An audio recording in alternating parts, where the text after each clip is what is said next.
ఈ లోకంలో ఆ రీతిగా ఎవడు విన్నాడు. కొన్నిసార్లు నువ్వు వస్తున్నావంటే తలుపులు వేసుకుంటున్నారేమో, నువ్వు వస్తున్నావంటే గొల్లాలు పెట్టుకుంటున్నారేమో, నువ్వు వస్తున్నావంటే బయట పెద్ద బోర్డు పెట్టారేమో, అవుట్ ఇన్ను అవుట్ అని. ఆమేన్.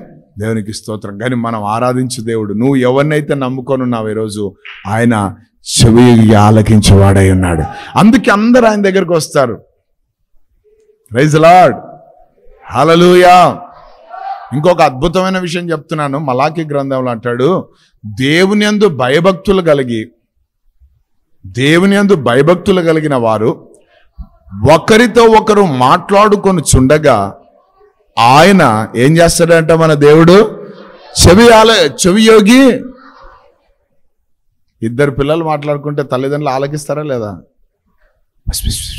అంటుంటే ఏం మాట్లాడుతున్నారా ఇల్లు అని కదా, నువ్వే అంత చెడగొట్టేదేవాన్ని అని మనం వాళ్ళని కొనుగుతాం. కారణం ఏంది? తెలియడానికి ఏవో చెప్తా ఉంటారు. నాయనని అడుగుపో, అమ్మని అడుగుపో, ఇస్తుంది అని. ఆడికి ఏం తెలియదు పాపం, దెబ్బలు తింటాడు వచ్చి. హల్లెలూయా, దేవునికి స్తోత్రం. కాబట్టి అంటే తల్లిదండ్రులుగా మనం ఎట్లా ఆలకిస్తామో చెవికి, తండ్రి కూడా అంతే. ఇప్పుడు ఆయన సన్నిధిలోకి వచ్చావు, ఆమేన్, నేను ఇన్ని సంవత్సరాల నుంచి వస్తున్నా, ఇంత ప్రార్థన చేస్తున్నాను, ఆ ఏడుపు మానుకో. నువ్వు వచ్చినప్పుడల్లా నువ్వు ఎంత తీవ్రత కలిగినావో, ఎంత భయపడుతున్నావో, ఎంత దిగులు పడుతున్నావో, ఎంత కృంగిపోయినావో, ఆ మధ్యలో వచ్చే నీ మూలుగులను కూడా చెవియోగి ఆలకిస్తున్నా వాడు ఆయన. Praise the Lord. ఆయనను అర్థం చేసుకో. అర్థం కాక వ్యర్థమైపోయిన జీవితంతో జీవిస్తున్నాను. చెవియాగి ఆలకించే దేవుడైనా, అందుకే అందరూ ఆయన దగ్గరకు వస్తున్నారు. హల్లెలూయా. అంటే ఇంకొక మాట చెప్పాలంటే స్పెషల్ ఇంట్రెస్ట్ చూపిస్తాడు దేవుడు మన పట్ల. చెప్పండి అమ్మా, అంటే దాని అర్థం ఏంది? అందరితో కాదు, ఒక ప్రత్యేకమైన ఫోకస్ అన్నమాట, ఇంట్రెస్ట్ అన్నమాట, ఒక ప్రత్యేకమైన ఏమంటారు గురి. దేవునికి స్తోత్రం, హల్లెలూయా. అందుకే అందరూ ఆయన యుద్ధకు వస్తున్నారు. దేవునికి స్తోత్రం. ఇక్కడ కింద ఏం చక్కగా రాస్తాడు దావీదు. ఈ కీర్తన ఇంటికి వెళ్ళి చదవండి, చాలా అద్భుతంగా ఉంటుంది. హల్లెలూయా. దాని తర్వాత ఏమంటాడు? చెవియగి నా మొర ఆలకించెను, నాశనకరమైన గుంటలో నుండి, జిగటగల దొంగ ఊబిలో నుండి ఆయన నన్ను పైకెత్తెను, నా పాదములు బండ మీద నిలిపి నా అడుగులను స్థిరపరచెను. తనకు స్తోత్ర రూపమగు కొత్త గీతమును మన దేవుడు నా నోట ఉంచెను. అనేకులు దాన్ని చూచి భయభక్తులు కలిగి యెహోవా యందు నమ్మిక ఉంచెదరు. దేవునామానికి మహిమ కలుగును గాక. చెవి ఆగి ఆలకించడేమో కాదు, నాకు ఇన్ని పనులు చేశాడని చక్కగా చెప్తున్నాడు. జిగటగల ఊబి కదా, దొంగ ఊబిలో నుండి దేవుడు ఏం చేశాడు నన్ను. ప్రైజ్ ది లార్డ్, హల్లెలూయా.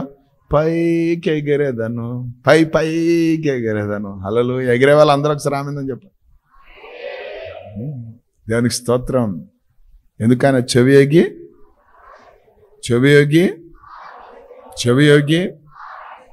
అందుకే అందరూ ఆయన యుద్ధకు వస్తారు. దేవుని నామానికి మహిమ కలుగునుగాక. నీకు ఏ బాధ ఉన్నా, ఏ సమస్య ఉన్నా, ఏ ఇరుకున్నా, ఏ ఇబ్బంది ఉన్నా, అది బలహీనతైనా, అది బలమైనా, అది ఏమైనా, నువ్వు నోరు తెరిచే నీ చెవియోగి ఆయన ఏం చేస్తాడు? ఆలకించు దేవుడు అయి ఉన్నాడు. హల్లెలూయా. ఈ హిజ్కియా చేసిన పని అదే, పొరపాటు. శత్రువును వచ్చాడు ఇంటికి, వాడికి అన్ని సొమ్ములు చూపించాడట. దేవుడు అన్నాడు, వాడికి అన్ని చూపించావా అంటే, ఫ్రెండ్ కదా సార్, బెస్ట్ ఫ్రెండ్ అయినా కాబట్టి అన్ని చూపించానంటే, అన్ని చూపించిన అన్ని వాడు ఎత్తుకోబోతాడని చెప్పాడు. ఆ రాజ్యం కూలిపోయింది. అయితే ఒకటి అన్నాడు, నీ కాదు, నీ కుమారుని పరిపాలనలో అది జరుగుతుంది అన్నాడు. వీడంటాడు, సరేలే అది జరిగితే నేనైతే బాగుండాలంటాడు. చూడండి, ఆమేన్. నాకు అనిపించింది ఆ 15 సంవత్సరాలు ఆయుష్ హిజ్కియాకి పెద్ద బ్లెస్సింగ్గా లేదు. అది అప్పుడే పోయింటే సరిపో. ఆమేన్. కుమారునికి శాపాలు పెట్టి వెళ్ళిపోయాడు. వాని కుమారుని యొక్క తరము నపుంసకులుగా మార్చబడ్డారట రాజ్యంలో. ఎంత డేంజర్. సో కొన్నిసార్లు మనం కూడా అన్నీ ఓపెన్ అవుతుంటాం, అవే ప్రాబ్లం అవుతుంటుంది. ఆమెన్. అయితే కొన్ని విషయాలు ఓపెన్ కావాలా, అది కాకపోతే సమస్య ఉంటుంది. నేను అనుకున్నా కానీ గుండెల్లోనే పెట్టుకున్నా అంటే పోతావు, గుండె నొప్పి వచ్చి. చెప్పుకోవాలా, కొన్ని చెప్పుకోకుండా ఉండేవి కొన్ని ఉంటాయి. పాపాల గురించి మనం ఎక్కడ ప్రకటించాల్సిన అవసరం లేదు, దేవుని దగ్గర చెప్పుకో. ఆమెన్.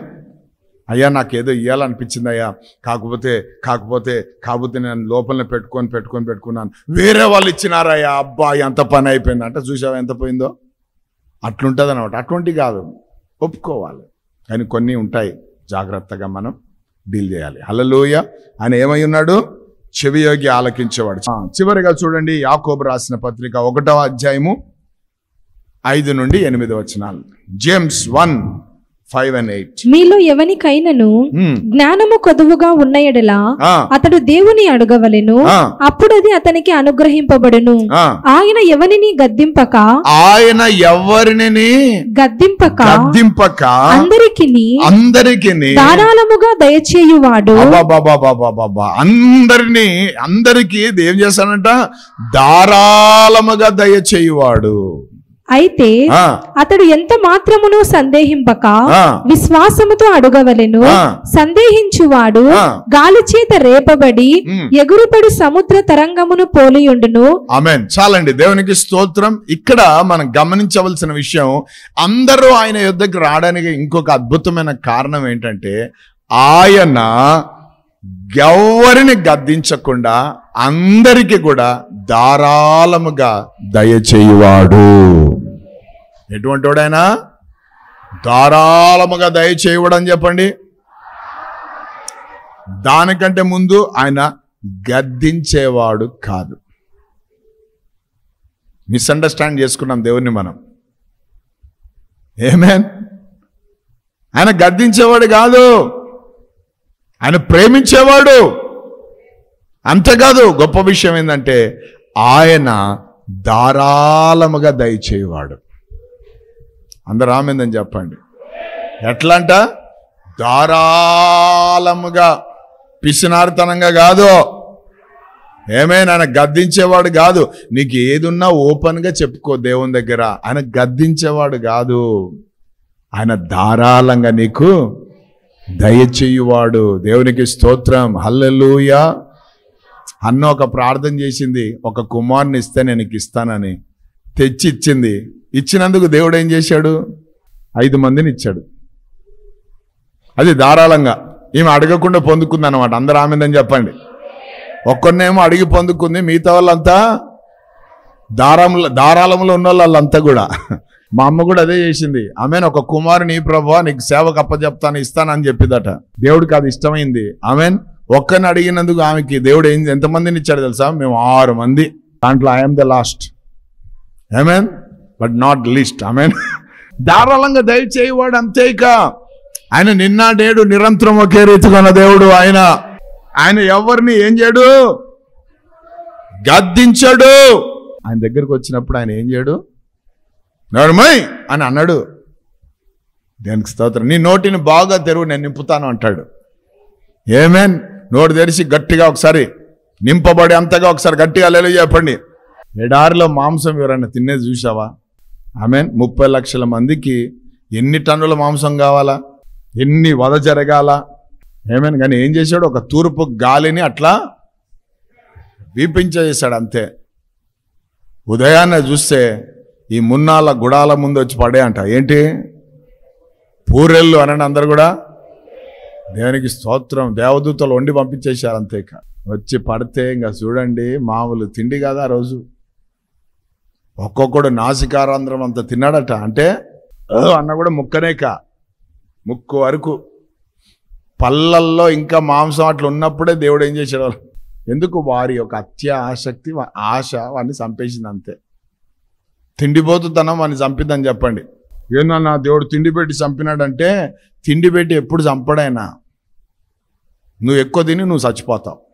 తిండి పెడతాడైనా, కానీ తినేది నీ చేతిలో పెట్టాడు. ఎంత తినాలో ఏందన్నా ఇంత ఇచ్చి దేవుడు ఇంత తిండి తినిపించి చంపాడు. ఏం ప్రయోజనం అంటే, తిండి ఇచ్చాడు, నువ్వు అడిగావు, ఇచ్చాడు. మాంసం కావాలి కదా నీకు, అసాధారణమైన కార్యం అది. ఆ అరణ్యంలో నీళ్లు దొరకడమే కష్టం, అరణ్యంలో భోజనం దొరకడం కష్టం. ఇంకొకటి ఏంటంటే ఈ 40 ఏళ్లలో ఎప్పుడు ఒక అగ్గిపుల్లో కూడా వాళ్ళు ఏం చేయాలి? దేవునికి స్తోత్రం, హల్లెలూయా. అటువంటి ఆశ్చర్యకార్యాలు, అద్భుతమైన కార్యాలు జరుగుతుంటే వాటన్నిటిలో కృతజ్ఞతాస్తుతులు చెల్లించాలి. అంతేగా సరే మాంసమే ఆశపడ్డారు. మోషే మీద గొనగవలసిన అవసరం ఏముంది? ఎంత గొనిగారంటే పాపం పాస్టర్ గారు చచ్చిపోతా అన్నాడు ఇంకా దేవుని దగ్గర పోయి. వీళ్ళని అందరినీ నేను కన్నా నా ప్రభావ నన్ను చంపు అన్నాడు ఇంకా. ఎందుకంటే అది ఒక భయంకరమైన ఆశ. బాగా అన్న తింటున్నారు, హ్యాపీగా ఉండొచ్చు కదా దేవదూతల భోజనం. వద్దు, మాకు శరీర భోజనమే కావాలి. ఏమేన్ దేవదూత భోజనాలకి ఇంతమంది కనబడుతూ ఉంటారు. శరీర భోజనం వస్తే ఫుల్ ప్యాక్. ఎస్, ఆ రోజు ఈరోజు అదే. హల్లెలూయా. శరీర భోజనానికి కుటుంబాలు, బంధువులు, రక్త సంబంధాలు అందరూ. ఆమెన్. మన్నాకు ఆత్మ సంబంధమైన భోజనానికి ఇంట్లో ఒక్కడంట. దేవుని స్తోత్రం, హల్లెలూయా.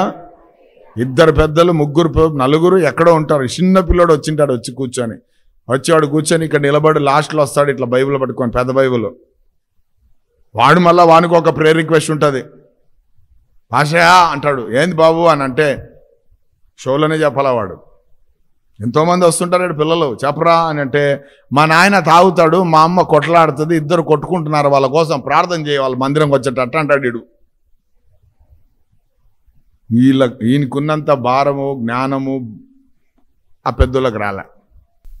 అదే శరీరం ఇక్కడ ఉంది, శరీరం పెడుతున్నామని చెప్పండి. ఇంత ప్రేమ కలిగినోడు అంటే ఆయన. ఒకరోజు ఒకడు గుడ్డోని చూశారు శిష్యులంతా. ఇలా తీర్పులు తీర్చడం ఇష్టం అన్నమాట. సో యేసు ప్రభుతో పోతా వాకింగ్లో అన్నారు. వాకింగ్లో టాకింగ్ అనండి అందరూ. మంచి ప్రశ్న అడిగారు. అయితే అడగడం కానీ మంచి ప్రశ్నే. మనకు కూడా ఉన్న ఆ భ్రమపరిచే ఆత్మలన్నీ పోను కాకేస్తున్నాములో. ఏమడిగారంటే, ప్రభువా, వీడు చేసిన పాపమా, వీడు తల్లిదండ్రులు చేసిన పాపమా, ఈరోజు వీడి గుడ్డితనానికి కారణం అని అడిగారు. ఏమడిగారు? వీడు చేసిన పాపమా, వీడి తల్లిదండ్రులు చేసిన పాపమా, ఎవడి పాపం ఈరోజు వీడు మోస్తూ గుడ్డితనంలో ఉన్నాడు? ఈ గుడ్డితనానికి కారణము ఎవరి పాపము అని అడిగాడు. అప్పుడు యేసుప్రభు ఏమన్నాడు తెలుసా? ఒక చక్కటి మాట. వీడి పాపం కాదు, వీడి తల్లిదండ్రుల పాపం కాదు, ఇది తండ్రిని మహిమపరచడానికి వచ్చింది అన్నాడు. హల్లెలూయా. ఈరోజు నీకు రోగం రావచ్చు, బలహీనత రావచ్చు, అపజయం రావచ్చు, కృంగుదల రావచ్చు. ఇది నువ్వు చేసిన పాపాన్ని బట్టో, ఇది నీ తల్లిదండ్రులు చేసిన పాపాన్ని బట్టో, ఇది నీ వంశంలో చేసిన వారి పాపాన్ని బట్టో కాదు. కానీ ఈరోజు ప్రభు చెప్తున్న మాట, ఇది నీ జీవితంలో దేవుని నామాన్ని మహిమపరచడానికి వచ్చింది. దీని ద్వారానే దేవుడు మహిమపరచబడబోతున్నాడు. హల్లెలూయా. అది నువ్వు నమ్మాలా? ఆమేన్. దేవుని దూషించడం కాదు, దేవుని అనడం కాదు, దేవుని మీద చులకనగా ఎందుకు దేవుడు ఇట్లా చేశాడు, దేవుడు ఉంటే ఎందుకు ఇట్లా జరిగింది, నేను ఇంత ప్రార్థన చేసిన ఎందుకు నాకే, నేను ఇంత వాక్యం చదివిన నాకే, నేను ఇంత పరిచయం చేసిన నాకే, నేను అన్ని పక్కన పెట్టిన నాకే, ఈయన నమ్ముకున్నందుకు నాకే అనొద్దు. Don't shout like a mad fellow. జ్ఞానం కొదువుగా ఉంది నీకు, అడుగు దేవుని దగ్గర. పైన నుండి వచ్చే జ్ఞానము అది చాలా పవిత్రమైనది. అది ప్రైజ్ గాడ్. అది పరిశుద్ధమైనది. అది నీ ఆలోచించే విధానం డిఫరెంట్గా ఉంటుంది. ఆమేన్. మూర్ఖులు మాట్లాడినట్లు మాట్లాడద్దు. హల్లెలూయా. ఆమేన్. దేవుని ప్రేమించే వరకు అన్ని మేలే అని ఉంది. కీడు ఎక్కడి నుంచి వచ్చింది నీకు? చెప్పరే గట్టిగా, నాకు కీడేం లేదని. కీడు లేదు, పీడ లేదని చెప్పండి. పీడ పట్టిందామని పాన్ బీడ దగ్గర పోతున్నారు వీళ్ళు. ఏమి లేవు, నువ్వు దేవుని ప్రేమించు అంతే. నువ్వు ప్రేమిస్తున్నావు కాబట్టి ఆయన నిన్ను గద్దించాడు. ఆయన గద్దించేవాడు కాదు, ధారాళముగా. ఆ మాట భలే ఉంది కదా, ధారాళముగా. యాకోబేమో దేవుని ఎట్లా చూశాడంటే ధారాళముగా దయచేసేవాడట. ఆయన ధారాళంగా దయచేసేవాడు కాబట్టి తీసుకునేవాడికి ఏముండొద్దంట అక్కడ. చదవండి కింద భాగం, ఇది చాలా ప్రాముఖ్యమైనది. చదవండి యాకోబు 1వ అధ్యాయము 5 నుంచి 8వ వచనమా. ఆయన ఎవరిని గద్దింపక అందరికీ ధారాళముగా దయచేయువాడు. అయితే అతడు ఎంత మాత్రమును సందేహింపక విశ్వాసముతో అడగవలెను. ఆమేన్. అనుమానాలు పెట్టి అడిగితే అవమానాలు వస్తాయి. సందేహాలు ఉండొద్దంట, అంటే అనుమానం ఉండొద్దు. హల్లెలూయా, దేవునికి స్తోత్రం. ప్రభువా నీ చిత్తమైతే ఎర్ర సముద్రం ఏం చేస్తావు నాయన, మమ్మల్ని అర్థం కాలే ప్రభు. నాయన ఎర్ర సముద్రం అన్నాడా మోషే? దేవునికి స్తోత్రం, హల్లెలూయా. ఎర్ర సముద్రం ముందుంది, దేవునికి మొర్రపెట్టాడు. దేవుడు అంటాడు, మోషే మోషే నన్నేలా సందేహపడకు. దేవునికి స్తోత్రం. కొన్నిసార్లు మనం మర్చిపోయి ఉంటాం పాతయి, దేవుడు చేసిన కార్యాలు. నీ చేతిలో ఏముంది అన్నాడు. ఏముంది? ఈ కర్రతో నేను ఎక్కడ పంపించాను? చెప్పరే గట్టిగా. కింద పడేస్తే పామైంది, ఎత్తుకుంటే కర్ర అయింది. ఆమెన్. బండ మీద కొడితే నీళ్ళు వచ్చినాయి. హల్లెలూయా, ఆమెన్. ఆకాశం వైపు చూపిస్తే దేవునికి స్తోత్రం. నీటి మీద కొడితే ఆమెన్, అది రక్తంగా మార్చబడింది. ఇన్ని అనుభవాలు ఈ కర్రకుంటే, ఇన్ని అద్భుతాలు నీ చేతిలో ఉంటే, మళ్ళా నన్ను మొర్ర పెడతావేర్రా బాబు, ఆ ఎర్ర సముద్రము వైపు నీ కర్ర చాచు అన్నాడు. దేవునికి స్తోత్రం, హల్లెలూయా. ఎప్పుడైతే చాచాడో వాక్యం అంటది, రెండిటిగా ఎర్ర సముద్రం ఏమైపోయింది? పాయలైపోయిందనండి. అందరూ కూడా గట్టిగా అనుమానించకుండా అడగాల దేవుని దగ్గర. అర్థమైందా? అనుమానించకుండా అడిగితే ఆశీర్వాదం ఉంటుంది. దేవునికి స్తోత్రం, హల్లెలూయా. ధారాళముగా దయచేయి దేవుడు. ఆయన ఎటువంటి వాడు? యాకోబుకి ఏమైనా ధారాళత్వం కనిపించింది, మరి పౌలుకి ఏం కనిపించింది చూద్దాం. దేవునికి స్తోత్రం. ఎఫెసీయులకు రాసిన పత్రిక 3వ అధ్యాయము 20వ వచనం మనందరికీ తెలుసు. 3:20 ఎఫెసీ 3:20. మనలో కార్యసాధకమైన తన శక్తి చొప్పున మనము అడుగు వాటన్నిటికంటే ఊహించు వాటన్నిటికంటే అత్యధికముగా చేయగల శక్తి కలిగిన దేవుడు ఆయన. హల్లెలూయా. అడిగిన దానికంటే. అందుకే అందరూ ఆయన యొద్దకు వస్తారు. నేను అనుకున్నాను ఇంతే, కానీ నాకేందో దేవుడు ఇట్లా చేసేసాడు అన్నాడు. హల్లెలూయా. ఎవ్వరికి రాదనుకున్నా, నాకు అసలే రాదనుకున్నాను, కానీ దేవుడు నాకు అనుకోకుండా మీ వాటికంటే దేవుడు ఎక్కువగా మీ జీవితంలో చేయబోతున్నాడు. ఎందుకంటే మీరు ఆయన యొద్దకు వచ్చారు కాబట్టి. హల్లెలూయా. బా, ఏం దేవుడండి నా. దేవుని నామానికి మహిమ కలుగును గాక. అడిగిన దానికంటే, ఊహించిన దానికంటే. బా, నేను అస్సలు ఎక్స్పెక్టెడ్ చేయలేదు. అస్సలు నేను ఊహించలేదు అసలు నేను అటువంటి చూస్తాను యేసు నామములో. ప్రైజ్ ది లార్డ్, హల్లెలూయా. ఆమేన్. చివరిగా చూద్దాం యేసు ప్రభువు ఏం చెప్పాడు. మార్కు సువార్త 11వ అధ్యాయం 22వ వచనం. మార్కు సువార్త 11:22. అందుకు యేసు వారితో ఇట్లా నేను మీరు దేవుని యందు విశ్వాసం ఉంచుడి. ఎవడైనా ఈ కొండను చూచి నీవు ఎత్తబడి సముద్రంలో పడవేయబడుమని చెప్పి తన మనస్సులో సందేహపడక తాను చెప్పినది జరుగునని నమ్మిన ఎడల వాడు చెప్పినది జరుగునని మీతో నిశ్చయముగా చెప్పుచున్నాను. అందుచేత ప్రార్థన చేయునప్పుడు మీరు అడుగుచున్న వాటినెల్లను పొంది ఉన్నామని నమ్ముడి. అప్పుడు అవి మీకు కలుగునని మీతో చెప్పుచున్నాను. ఎవరితో చెప్తున్నాడు? చదివేవాంతో, వినేవాంతో, అందరితో చెప్తున్నాడు. ఏం చెప్తున్నాడు? మీరు వేటినైతే అడిగి ఉన్నారో వాటిని పొంది ఉన్నారని నమ్మండి. దేవునికి స్తోత్రం. అవి మీకు కలుగును అనండి అందరు కూడా. ఇంకొకసారి, ఈ పదం చాలా బలమైన అందుకే మళ్ళీ ఆడి చెప్తున్నాను. ఏమవుతుందంట అంటే, కలుగును అంటే దాని అర్థం ఏదైనా లేకపోతే అక్కడ కలగాలి. అవునా కదా? లేని దాన్ని మనం ఏదైనా చెప్తే అది ఏం కావాలా? శూన్యమును సమస్తమును కలుగజేశాడు ఆయన.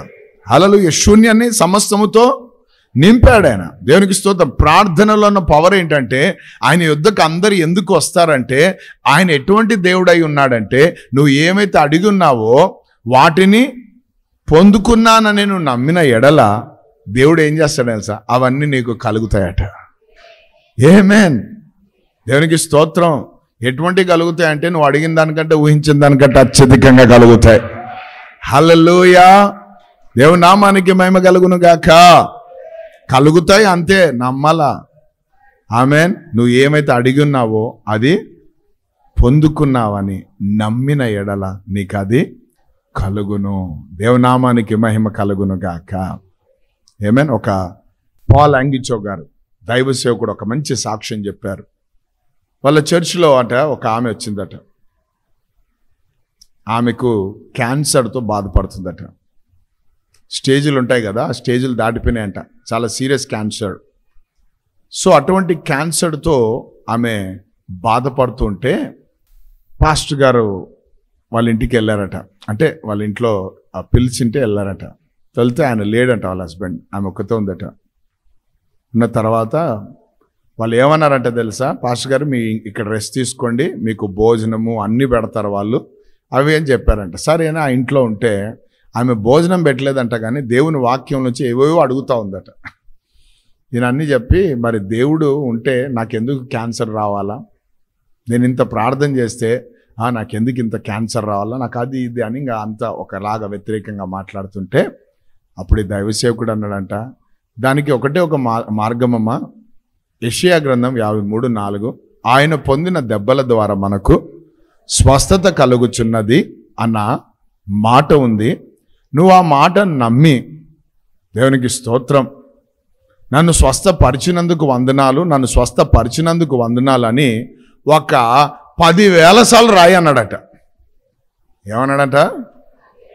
10,000 సార్లు రాయి అన్నాడట.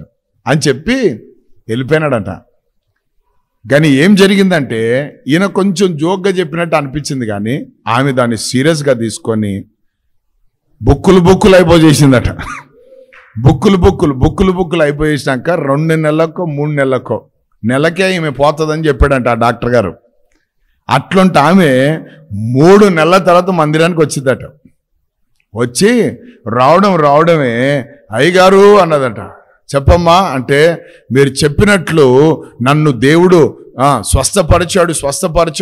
ఆయన పొందిన దెబ్బల ద్వారా నేను స్వస్థత పొందుకున్నాను, ఆయన పొందిన దెబ్బల ద్వారా నేను స్వస్థత పొందుకున్నాను అని అది 10,000 రాశాను, అయిపోజేశాను హోంవర్క్ అన్నదంట ఆమె.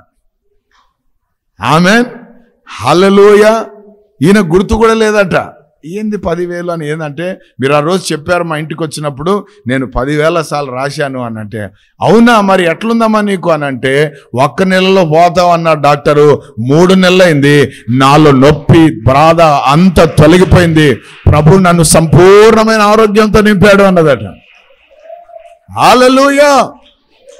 యేసు ప్రభు చెప్పిన మాటను సీరియస్గా తీసుకోవాలా. అత్త మాట కాదు, మామ మాట కాదు, మీ ఆయన మాట కాదు, మీ ఆమె మాట కాదు, పెద్దల మాట కాదు, యేసయ్య మాట.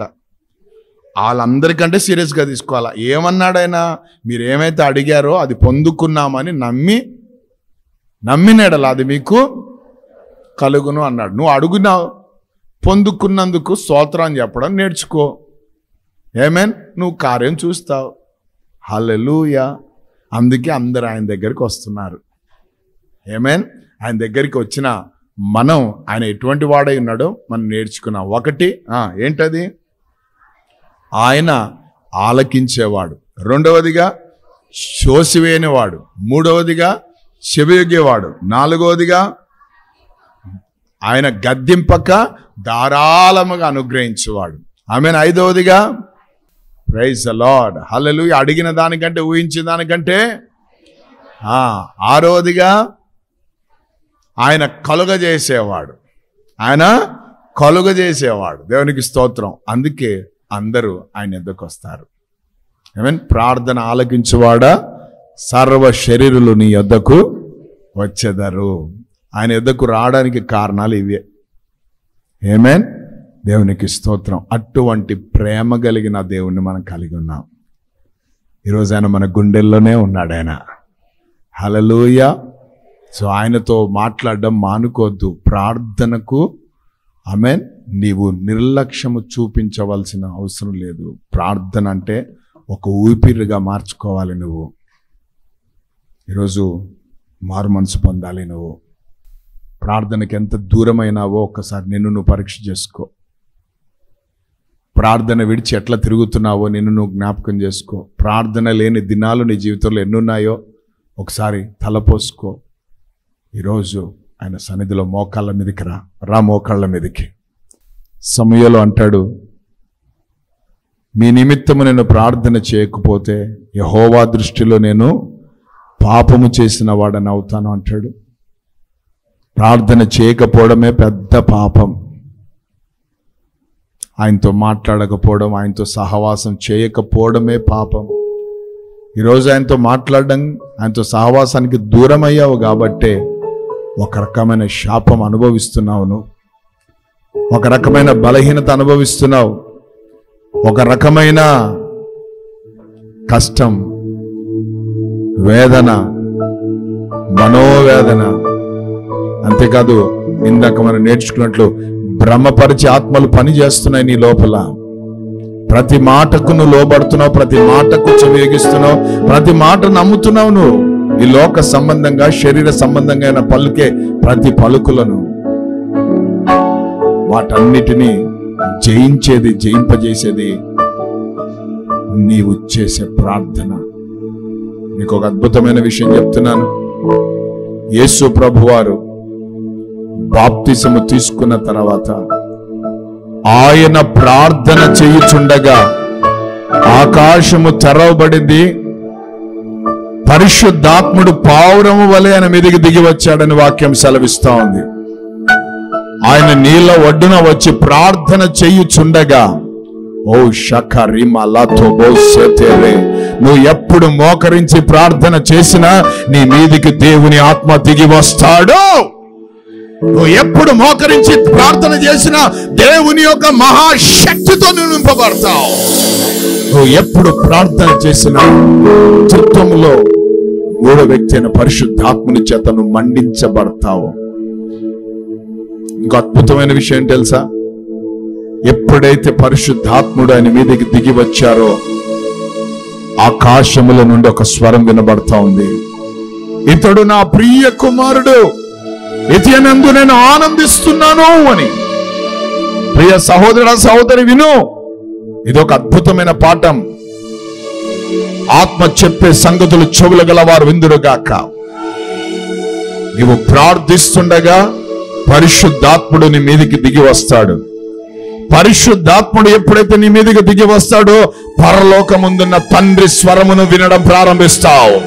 ఆయన వాక్కుని వినడం ప్రారంభిస్తావు. ఆయన స్వరాన్ని వినడం ప్రారంభిస్తావు. ఆ స్వరము ఆషామాషి స్వరము కాదు. ఆ స్వరము నీ పరిస్థితికి జవాబై ఉంటది. ఆ స్వరము నీకు అరణ్యములో ఒక మార్గమై ఉంటది. ఆ స్వరము నీ బాధకు నెమ్మదినిచ్చేదై ఉంటది. ప్రార్థన చేయకపోతే దేవుని ఆత్మని మీదకి దిగి రాడు. దేవుని ఆత్మని మీదకి దిగి రాకపోతే దేవుని స్వరము నీకు వినబడదు. కాబట్టి రోజు మారు మనసు పొందినైనా పశ్చాత్తాపపడినైనా తిరిగి కట్టుకోవడానికి మీ కృప అందరికీ దయచేయండి. అయినా మీకే స్తుతి ఘనత మహిమ ప్రభావాలు చెల్లిస్తూ విత్తబడిన వాక్యం ప్రతి ఒక్క హృదయంలో నీరు కట్టి ఫలింపచేయండి. వాక్యాన్ని దొంగలించే దయ్యాలను యేసు నామములో బంధిస్తున్నాం. యేసు క్రీస్తు నామములో ప్రార్థిస్తూ వేడుకుంటున్నాము పరలోకపు తండ్రి. ఆమేన్. ఆకాశమందు నీవు తప్ప నాకెవరున్నారయ్యా, ఈ లోకములో నీవుగాక వేరే ఆశే లేదయ్యా. ఆకాశమందు నీవు తప్ప నాకెవరున్నారయ్యా, ఈ లోకములో